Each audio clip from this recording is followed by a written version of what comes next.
Warning, all of the LEGO console builds were not made by me. They were made by really cool people that aren't me. I also apologize for saying a lot of Japanese names wrong. Also, please sub.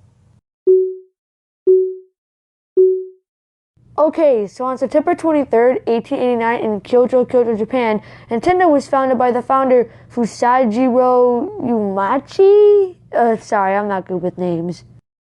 The first things they made were Japanese playing cards, and for a while, kids enjoyed them.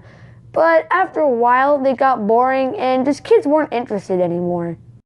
But it wasn't until 1975 until Nintendo started making games.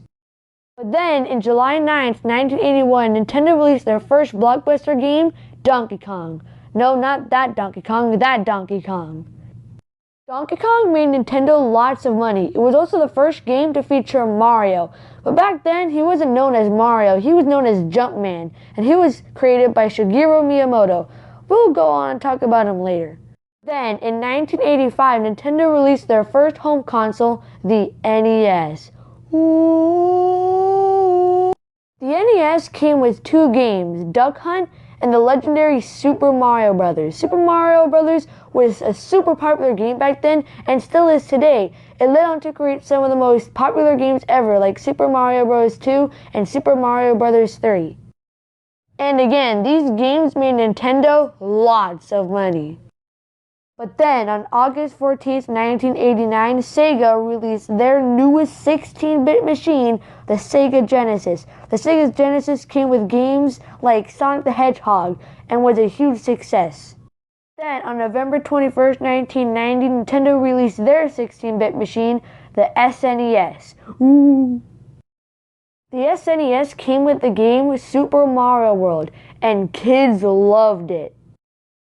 At the end of the SNES's life, it had a wide variety of a ton of good games like Mario Kart, Yoshi's Island, Super Metroid, and Zelda. It had some of the best games ever to be released on a 16-bit machine. Then on September 29th, 1996, Nintendo released their new console, the Nintendo 64. The N64 had 3D graphics, including the game Super Mario 64, which was an open-world game that you went into paintings and just explored an open world, and was the first 3D Mario game. Then, in 2001, Nintendo released their next console, the GameCube. Despite the GameCube not selling too well, a lot of people really enjoyed it. It had games like Super Mario Sunshine and Super Smash Bros., and overall, it was an okay console. Then, on November 19th, 2006, Nintendo released the Wii. Now, I actually grew up with the Wii. I had a lot of fun with it. It had some amazing games like New Super Mario Bros. Wii, Donkey Kong Country Returns, there was Kirby's Return to Dreamland, and even Mario Kart Wii. And overall, it was an amazing console, and I, along with a bunch of other people, really enjoyed it.